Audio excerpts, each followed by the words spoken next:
अस्सलाम वालेकुम, कैसे हैं आप सब। आज चिकन टिक्का की रेसिपी आप लोग के साथ शेयर करूंगी और आपको बताऊंगी कि आप इसको मसाला लगाकर किस तरह फ्रीज करके रख सकते हैं।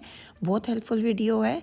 जब भी आपका पिज़्ज़ा बनाने को दिल चाहे, पास्ता या कोई भी ऐसी रेसिपी जो बच्चे पसंद करते हैं, तो आपने जैसे चिकन को निकालना है और उस चीज़ में डाल देना है। बिल्कुल भी आपको मसाला लगाने की और चिकन को पकाने की ज़रूरत नहीं है। तो वीडियो को पूरा देखिएगा। स्टार्ट कर लेते हैं। चिकन टिक्का बनाने के लिए 1 किलो मेरे पास चिकन है, जिसको मैंने छोटा छोटा क्यूब में काट लिया है। ये डाल देंगे और 1 टेबलस्पून इसमें ऑयल डालेंगे। और यहाँ पर देखिए शान मसाला है मेरे पास, बाजार का यूज़ कर रही हूँ, आप घर पर भी बना सकते हैं। वैसे इसकी रेसिपी भी मौजूद है मेरे चैनल पे, आप वहाँ पर जाकर भी देख सकते हैं इसकी रेसिपी को। और 1 टेबलस्पून इसमें दही डाल देंगे और 1 टेबलस्पून लेमन जूस ऐड कर देंगे। अच्छी तरह से सब चीज़ों को मिक्स कर लेंगे। आँच को पहले शुरू में आपने हाई रखना है। जब चिकन गर्म हो जाएगा तो फिर आँच को आपने मीडियम कर देना और कवर करके इसको 10 से 15 मिनट के लिए चिकन को पकने देना है।